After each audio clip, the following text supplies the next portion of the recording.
Sound check, June 7th, sound check.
Rock and roll. I'd like to call the meeting City Housing Hamilton Shareholder Meeting, June 7th, 2022. And I'd like to call it to order. Members of the public are advised that our meetings are live streamed by the City of Hamilton and temporarily archived on the city's website. Other individuals and the media may also be audibly and/or visually recording this meeting. Members are reminded of the 5-minute time limit, which will be adhered to during this meeting. Members can submit another request to speak if they require more time to ask or make comments. Please note, we have Councillors Pearson, Clark, Wilson, Farr, Powers, Nan, Jackson, Tanko, and Chair Johnson here. We have quorum. So Madam Clerk, are there any changes to the agenda? Yes, Madam Chair, we have one change to the agenda. Item 10, discussion items. Item 10.2 was incorrectly labeled on the agenda. It should just read financial statements. There was no management letter included in the package this year. And although not a change to the agenda, the attachments for item 9.1 to 2021 City Housing Hamilton Annual Report have been published to the agenda. Thank you. So I'm going to ask for Councillor Pearson, second by Councillor Clark, to approve the agenda as amended. I don't believe the electronic vote is working. It is working. No. It is not working. So instead of saying who approves, can I please ask who does not approve? Not seeing any, so it has been carried. Thank you. Are there any declarations of interest? Sorry, I have to keep spinning around so I can see you. Nope, I'm not seeing any. Thank you. So approval of the minutes. This is item 4.1. So folks, just to let you know, because it's a shareholders meeting, 4.1, 5.1, 10.1, and 10.2 will all be considered at 11.1, if that makes sense. So we're not going to approve any of these. We are just going to ask if there's any discussion on it. But we will vote to approve everything at the very end. So are there any discussion on the minutes? Seeing none, thank you. Communications, this is 5.1 with Rochelle DeSouza, City Housing Hamilton respecting COVID expenses 2021. Again, we will approve this at the receive and approve later at 11.1. Are there any questions regarding this communication? Councillor Clark, I recognize you, then I have Councillor Farr.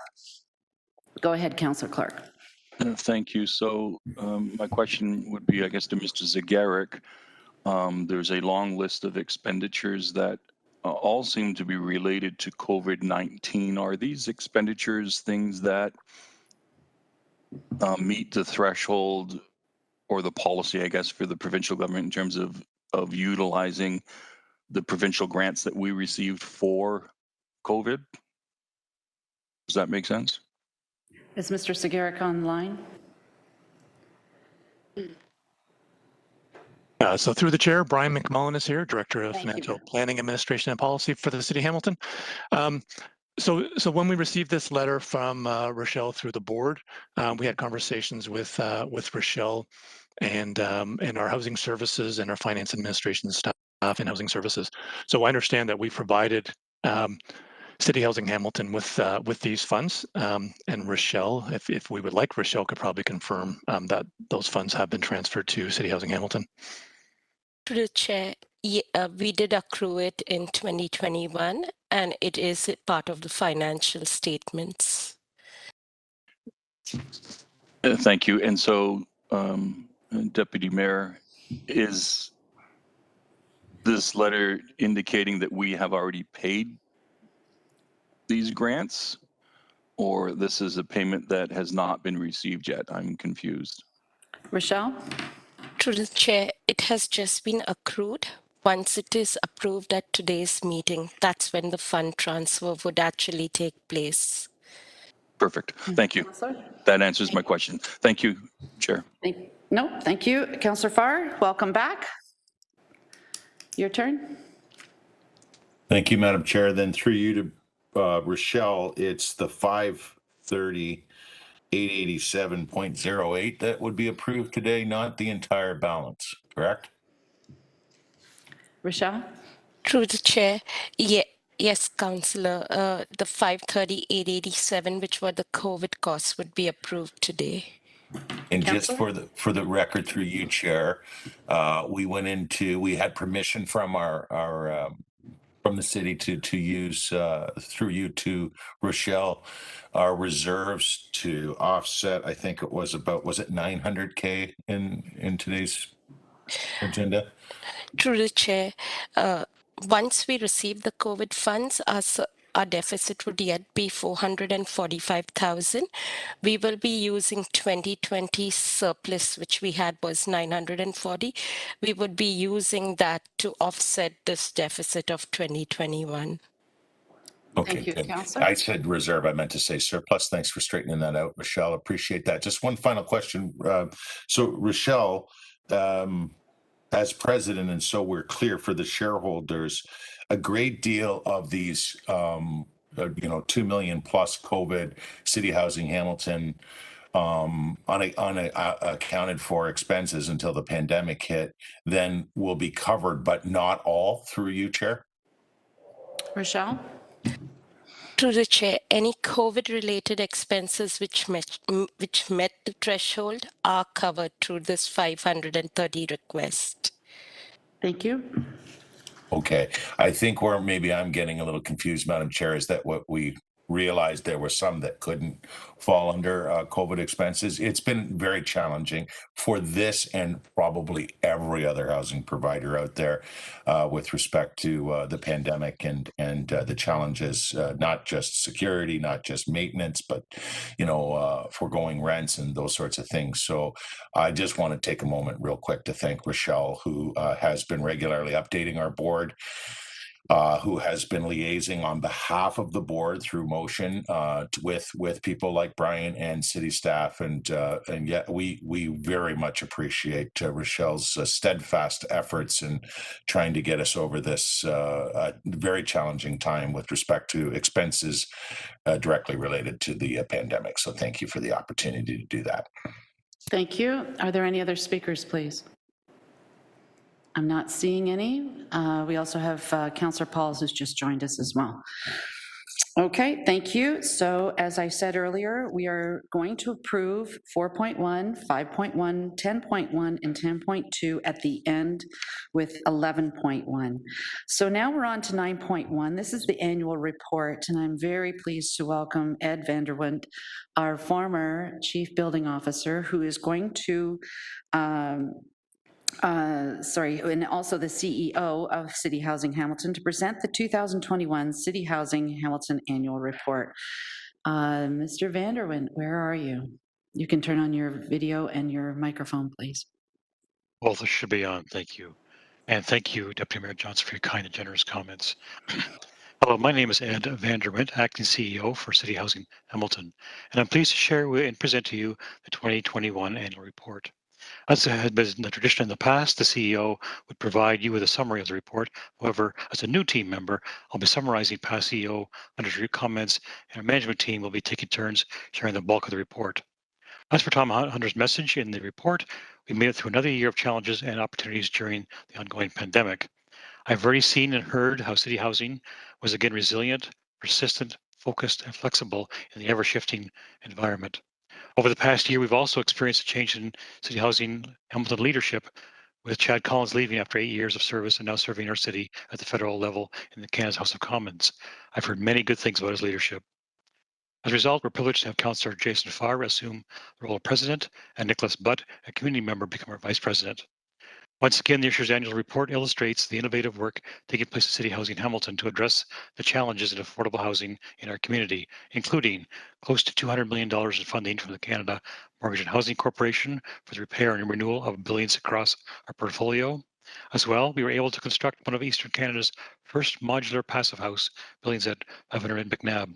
And we continue to focus on community partnerships to ensure food security for our tenants and to better meet the needs of underrepresented demographics, including youth, seniors, racialized, Indigenous, and equity-seeking groups across our city.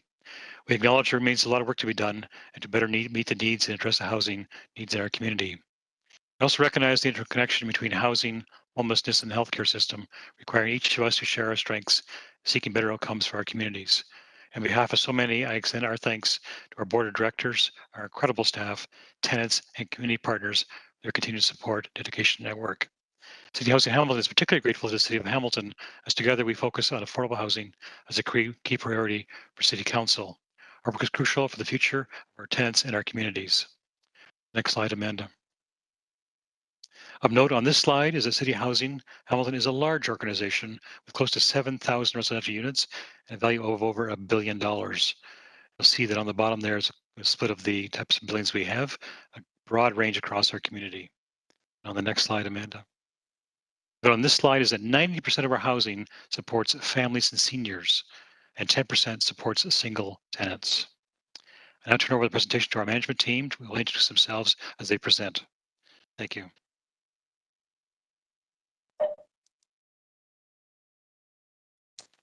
Through the chair, hello, my name is Jillian McLaughlin. I'm Acting Manager of Partnership Development and Support Services, filling in at the moment for Kate Mannon. City Housing Hamilton is very fortunate to be in regular collaboration with a whole host of dedicated community partners. This page provides a comprehensive list of the wonderful agencies we work with. We would like to highlight just a few of the successful programs which ran in City Housing Hamilton buildings in 2021, all of which were made possible through close collaboration with our committed partners and through the hard work of our dedicated tenant volunteers.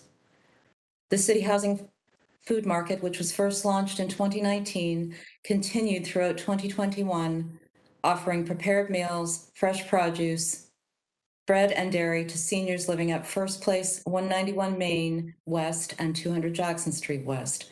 CHH partnered with Food for Life, Goodwill, Cobb's Bread, and Wesley Ministries to supply and run the markets, while the After 5 Rotary Club, Christian Fellowship Church, and dedicated City of Hamilton staff were on hand to serve our seniors at those locations. The After 5 Rotary Club also kindly donated funds for an industrial refrigerator for the First Place Community Kitchen, which was put to good use in storing fresh food and boxed lunches which CHH, in partnership with Wesley, Goodwill, and Food for Life, provided to First Place tenants during the pandemic. The Seniors in the Kitchen program, or SINKS for short, is a collaboration between St. Matthews and City Housing Hamilton.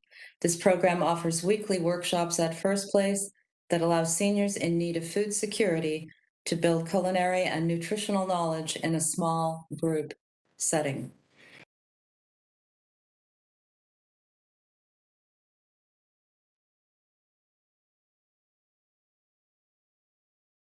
CHH was fortunate as well to work with Mohawk College students in a city lab project designed to improve data analytics at Vanier Towers, which is 95 Hess and 181 Jackson Street West. The project improved and enhanced the data collection tool City Housing currently uses to evaluate the work done by the many community partners offering on-site services to Vanier tenants by identifying trends and gaps in service delivery. City Housing Hamilton was very excited to enter into a head lease arrangement with two notable community partners who offer wraparound services and supports to marginalized populations. The first of these is Grenfell Ministries, who took 6 City Housing Hamilton units at 95 Hess Street in June of 2021. 4 of the units are used for transitional living program, where participants are offered life skills training and intensive addiction and mental health supports that will improve their quality of life and place them in good stead to have successful tenancies going forward. Grenfell offers a supportive housing program in the other 2 Hess Street units, which focus on supporting adults living with schizophrenia. All of Grenfell's supports are based on trauma-informed and harm reduction philosophies. City Housing also partnered with Salvation Army Lawson Ministries, who operates 2 units at 1900 Main Street West and 3 units at 500 McNabb Street North. Salvation Army offers adults with developmental delays intensive supports and life skills training uniquely tailored to individuals' needs. Like the Grenfell programs, Salvation Army's focus is promoting independence in their clientele to foster continued successful tenancies. City Housing Hamilton and the SPCA have collaborated to provide City Housing Hamilton tenants much-needed pet clinic services on-site and for minimal cost. This program was offered at 801 Upper Gage, First Place, and 181 Jackson Street West, and was very enthusiastically received. And finally, we are excited to note that Hamilton Urban Core moved into 181 Main West, which will allow nearby City Housing Hamilton tenants ease of access to a myriad of vital medical and counseling services. The Tree Equity Project, led by Green Venture, selected 3 City Housing properties for spring of 2022 plantings based on tree inventory studies they performed and tenant surveys City Housing Hamilton conducted in the summer of 2021. Trees will be planted at 122 Hat, 30 Sanford, and at Vanier Towers, which will improve access to shade and green space in these communities. Thank you. Through the chair, my name is Amanda Warren Ritchie. I'm the manager of strategy and quality improvement. 6,290 affordable housing units in City Housing Hamilton's portfolio will benefit from repair renewal thanks to $145 million in funding from the federal government announced in April of 2021. In partnership with the City of Hamilton, the funding runs through till 2028 and will be administered through the Canadian Mortgage and Housing Corporation under the National Housing Co-Investment Fund Repair and Renewal Strategy. This funding will help address the needed capital repairs by targeting improvements in 3 key areas: by providing opportunities to maintain affordability and increase energy efficiency and accessibility. Most importantly, tenants will experience improvements to quality of life, safety, health, and accessibility. We also received approximately $1.1 million in We also received approximately $1.1 million in Canada-Ontario Housing Corporation initiative called COCHI for capital repairs to address compliance, health and safety, emergency, and impact of life cycle for the building. Projects included elevator repairs, light pole replacements, and generator work. An energy initiative that occurred in 2021 was a large-scale LED lighting retrofit across 50 of our properties. The projects improve the safety, security, and aesthetics while reducing energy usage, costs, and greenhouse gas emissions. I'd like to highlight 2 quality improvement initiatives. The first one has received over $59,000 in utility incentive funding to complete projects that reduce our energy usage in 2021. You'll notice that in 2019 and 2020, funding was larger. This was a result of an unprecedented investment through a provincial carbon market program that no longer exists. And the second continuous improvement initiative I wanted to highlight is how City Housing Hamilton has streamlined our process to handle maintenance requests and improve service for our tenants by implementing a new telephone line. Tenants are placed in a queue to speak to a live operator. We have also transitioned to a new universal maintenance extension and single email for maintenance requests. These changes have resulted in quicker response times for maintenance, dispatching, and shorter wait times for maintenance services. And City Housing Hamilton's maintenance and utility actual expenses in 2021 were $13.7 million for maintenance and $9.7 for utilities. And as you can see, for 2022, we have budgeted $13.51 for maintenance and $10.6 for utilities.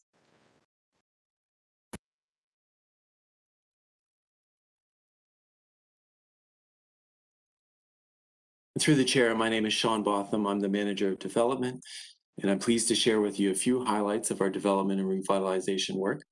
First off, I'd like to note that City Housing has been working collectively with the other housing providers who are actively developing in the city. We formed a collective called Hamilton is Home that focuses on funding, advocacy, and build sector capacity. Together, we're working towards accelerating new housing development throughout the city. Next slide. I want to highlight 3 projects that were underway in 2021. At our First Place building, which spans an entire block between Main and King at Wellington, we converted underutilized commercial office space into 15 new affordable units. You can see quite substantial renovations and planning were underway there. And this was a rapid housing build-out project and also funded by the Canada-Ontario COCHI funding. These units are launching shortly. Next slide. We also saw considerable progress on our Roxborough building in the East End. This is a land development with partners Roxborough Park Inc. and the CHH building kickstarted this project. The novel high-performance precast assembly went up very quickly, and it sort of showcases ways of innovating with existing technology. We've had folks travel from all over Ontario, large developers, to see how this building has come together. This project, one last point there. So this project also involves private market rental and ownership options, contributing to the overall affordability and supply. Next one. And we've had incredible success with the launch of 500 McNabb. This was a tower renewal, and we welcomed tenants back in fall 2021. This building was the oldest high-rise in our portfolio and was taken offline due to failing infrastructure. So it's fully restored, modernized to contemporary comfort and accessibility standards, and it actually meets the 2050 climate goal set up by the federal government. So that's 30 years early. And the building will house 146 seniors and will be fully leased by year end. And this project really stands as an ambitious example of reinvestment that's needed across the province, really across Canada, to revitalize municipal housing portfolios.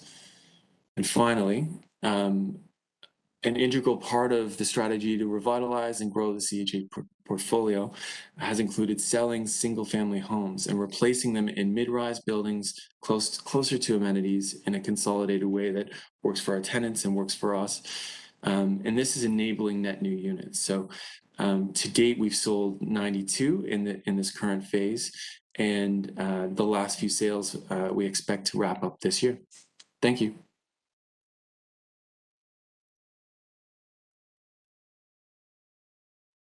Good afternoon. My name is Rochelle D'Souza, and I'm the Chief Financial Officer. For the year 2021, CHH received area-rated funds from Ward 6 for a hallway flooring replacement at 81 Upper Gage Avenue for $24,000, and from Ward 7 for a fence replacement at 470 Stonechurch Road East for $14,680. We thank the councillors for these dollars. The poverty reduction funds helped renovate 129 units. CHH received $1 million for these renovations in 2021. For 2021, we had a surplus of $14.5 million. This surplus is from operating, capital, and sold unit funds. $31 million was capitalized to tangible capital assets and will be amortized over the life of the assets. CHH's revenue in capital funding was $4.3 million, and $3.5 million was from the sale of units. Expenses are noted on the right-hand side. Over to Ed.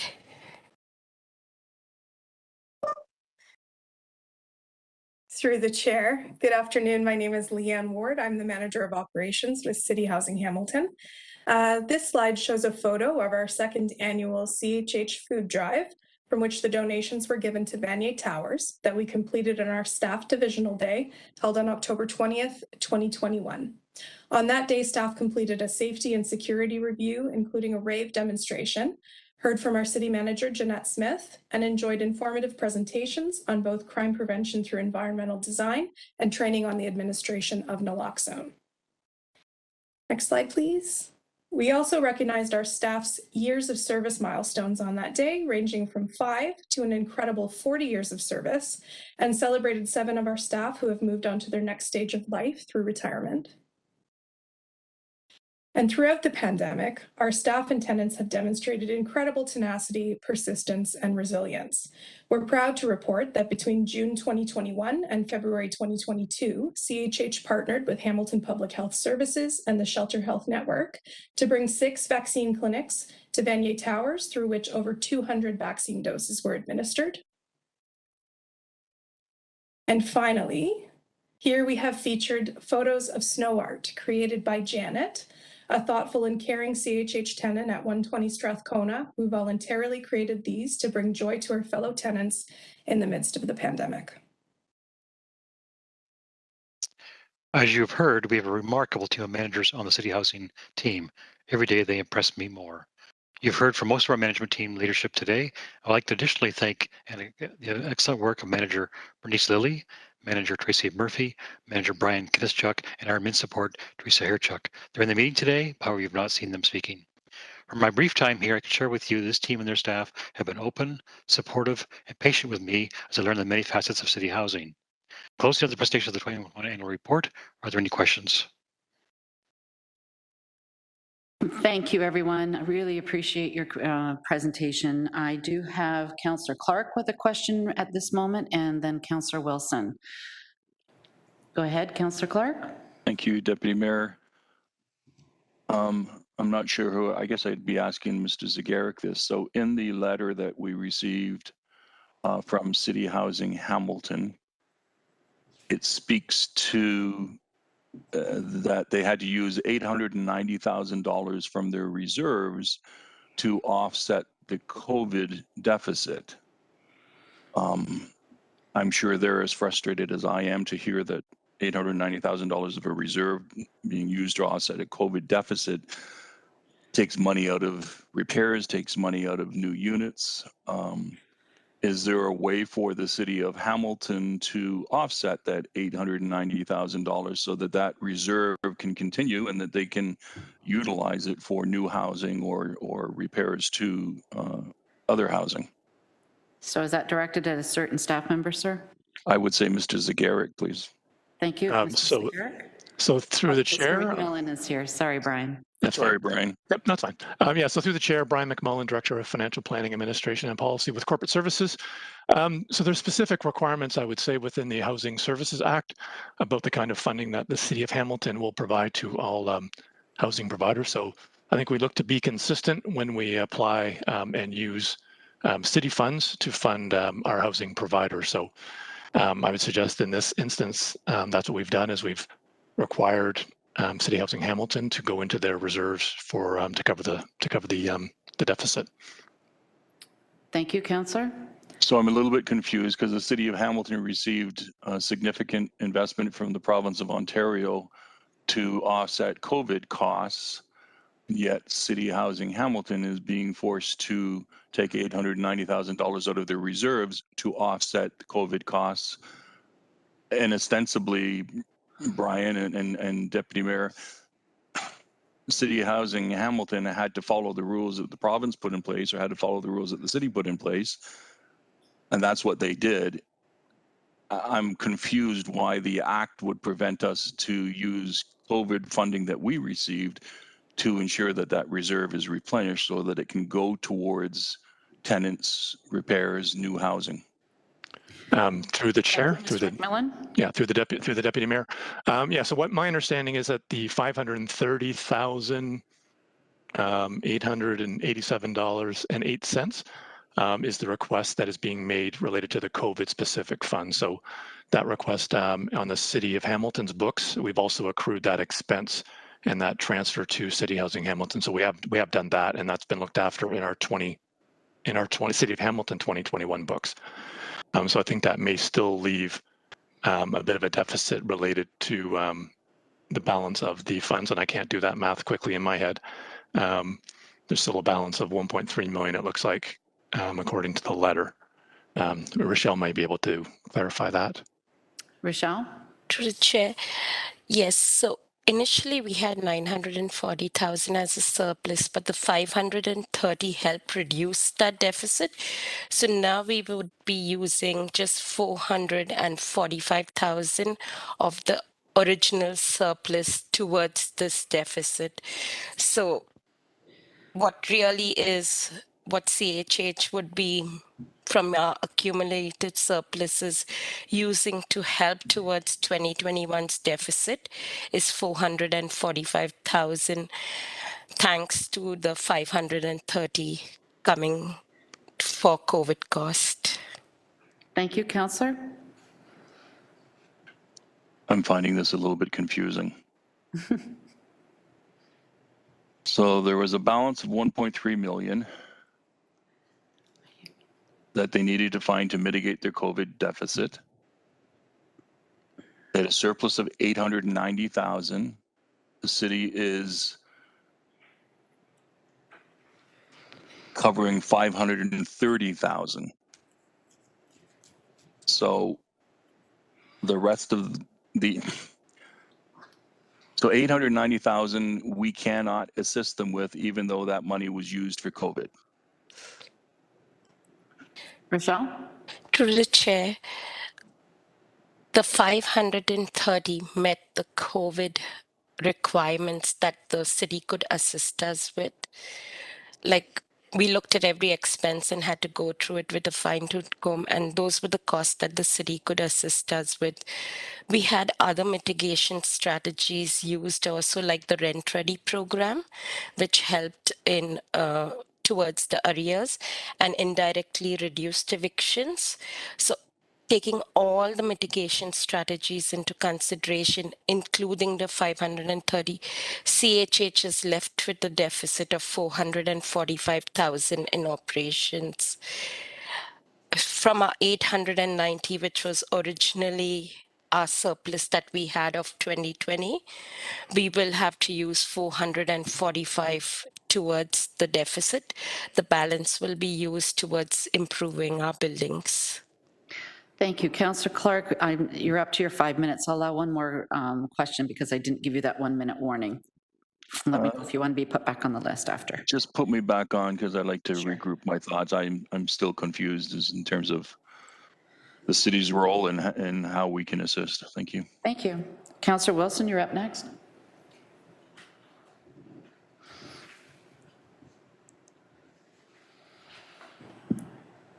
Thank you. There you go. I just would like to give staff an opportunity to elaborate on two things that were identified in their annual report.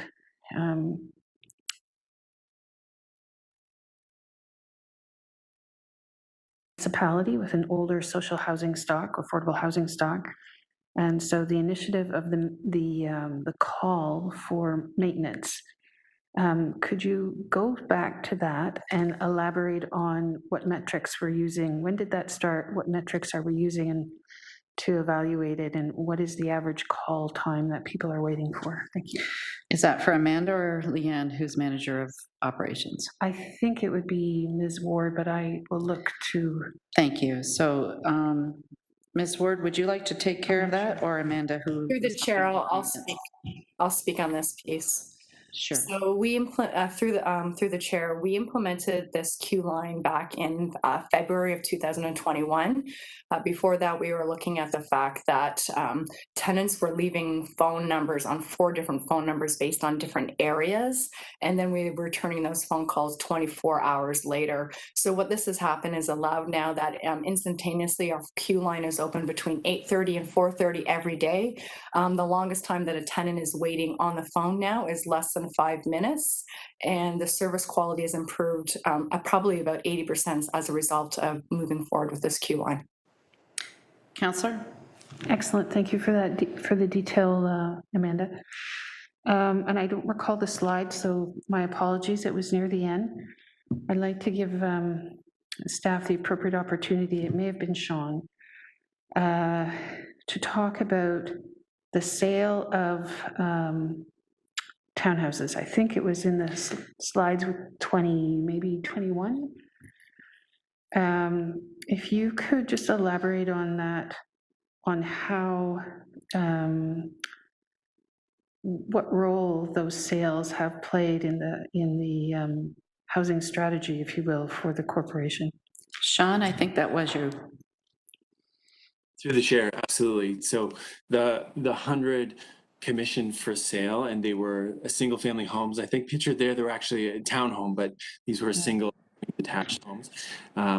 They were commissioned just a few years ago, and they form the equity contribution in rebuild of several of our projects. So, Queenston, substantially, it will form equity, and Buchanan, there may be a piece. So depending on the actual project, there will be a different portion of city housing equity, and then we use that to leverage grants from the feds and the province when available. So it is sort of what you could consider the backbone, and we are replacing each of those units in these projects, and then also adding a marginal amount of net new units as we're able to. Thank you, Councillor. Thank you. So just to clarify for the shareholder, sorry, Sean, when did this strategy commence? And you just used the word marginal amount. Can you just clarify on both of those for us? Councillor Wilson, can you speak up just a little bit? Sorry, did you hear? Sean, did you hear the question? Through the chair, yes, I believe okay. I've heard it. Thanks. Yeah, so there was actually 2 rounds of sales commission. One in the I believe it was around 2008, and then one 2017. The first one was for 88 units. That was complete. This one was for 100 units, and it's nearly complete over the last few years. And then in terms of units, so we're replacing these units plus units in the townhouse sites that are being redeveloped, and in total, we're actually building close to 550 units. 100 of those are rebuilt units, and then in terms of the marginal net new, we're projecting approximately 95 net new units overall. So there's a lot of replacement of aging units, both singles and semis being sold that we spoke about here, and townhouses, and then adding additional net units just under 100. Councillor? Thank you so much. I think it was important for that to be set out if you identified it. Appreciate your help. Thank you. Thank you. And I now go to Councillor Farr, who is the president of City Housing. Go ahead, Councillor Farr. Yeah, I'm glad we got that last bit on the record too, because I read some disturbing things on the Twitter a couple of months ago where it's being suggested, unfortunately, that we're out there just selling units and losing units when really, as we just heard and has been confirmed and most people already knew, we're actually going to be benefiting our clients and ultimately those who are needing units with just about 100 net new when all is said and done, and fixing up a whole lot. So I'm glad that was mentioned. I just want to get back. I'm glad Councillor Clark went first and asked again. I just want to get some clarity here. I'll go to Brian.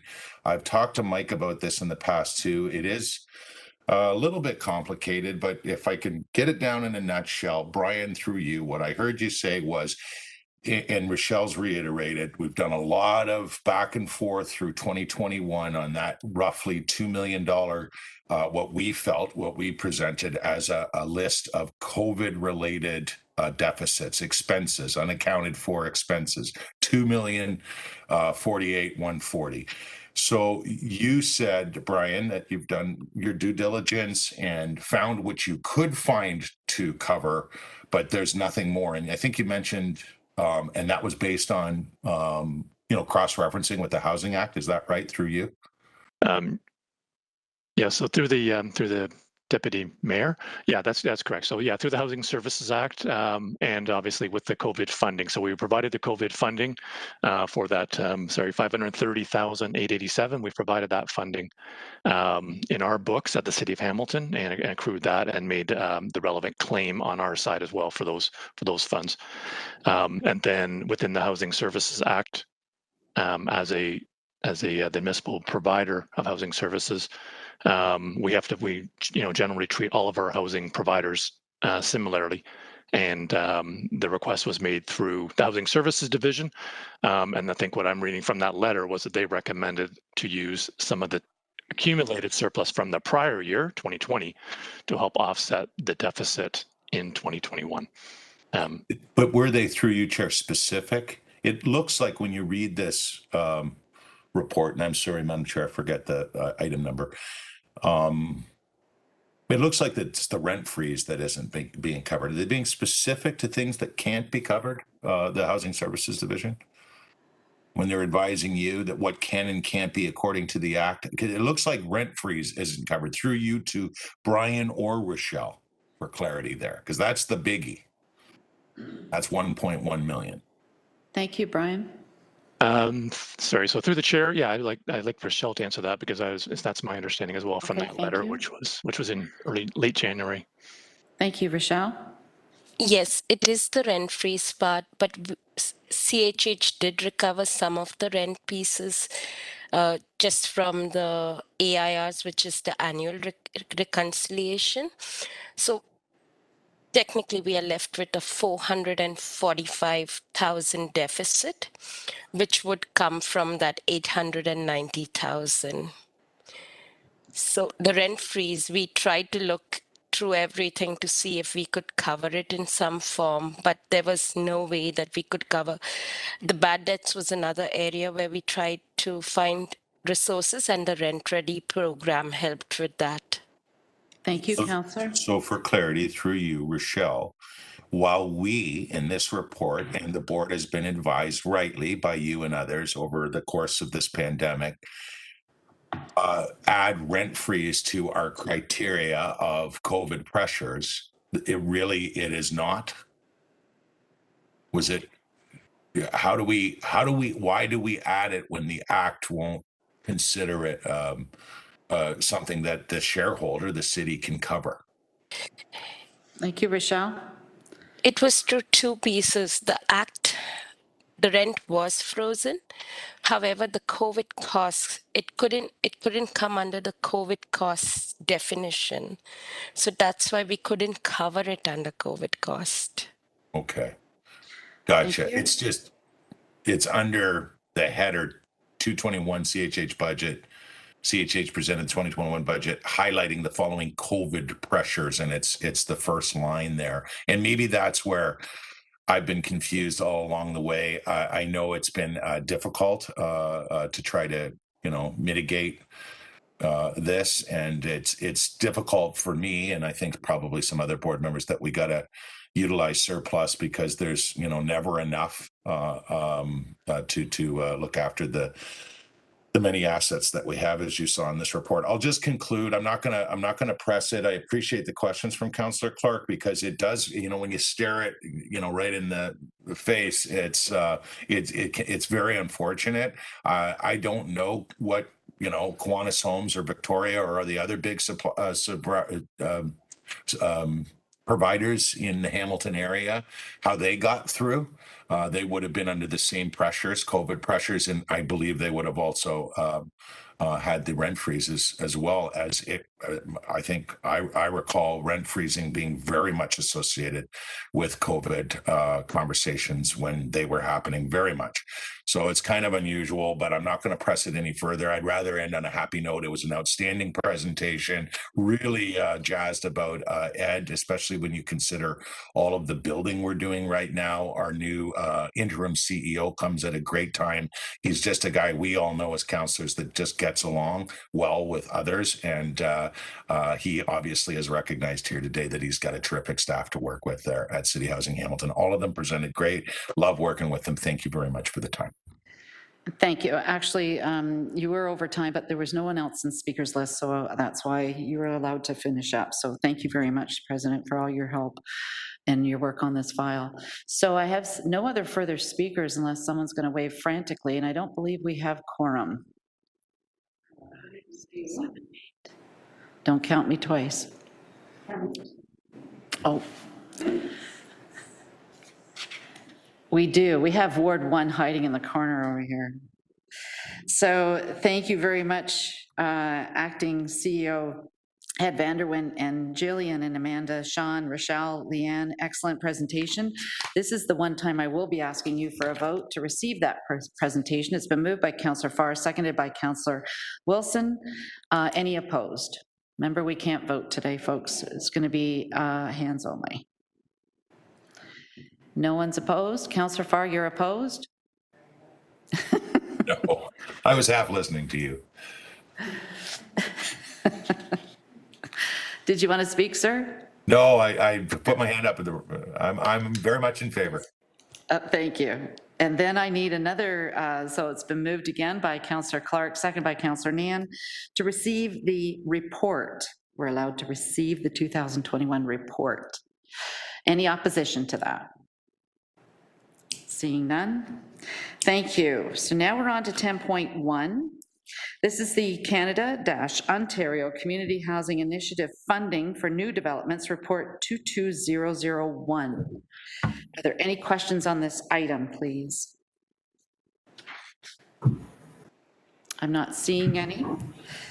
So again, this will be approved with 11.1, as I said at the beginning of the meeting. So we go on to 10.2. This is the financial statements. Are there any questions about the financial statements? Seeing none. Thank you. So now we're on to 11.1. This is when we're going to approve everything, folks. So it's been moved by Councillor Paul, seconded by Councillor Danko, to put the report 11.1, the resolution, on the floor. Are there any discussions about the shareholder resolutions?